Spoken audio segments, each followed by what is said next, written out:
بسم اللہ الرحمن الرحیم۔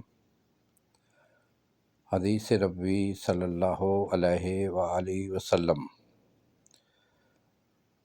عمر بن محمد نے حفص بن عاصم سے روایت کی، کہا میں بیمار ہوا تو عبداللہ بن عمر رضی اللہ تعالیٰ عنہ میری عیادت کرنے آئے۔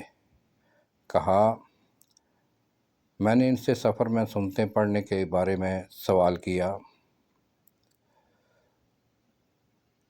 انہوں نے کہا میں سفر کے دوران رسول اللہ صلی اللہ علیہ وآلہ وسلم کے ہمراہ رہا ہوں، میں نے نہیں دیکھا کہ آپ سفر میں سنتیں پڑھتے ہیں،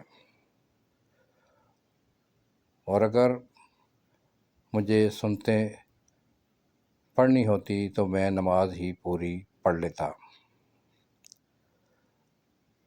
اللہ تعالیٰ نے فرمایا ہے کہ بے شک رسول اللہ صلی اللہ علیہ وسلم کے عمل میں تمہارے لیے بہترین نمونہ ہے۔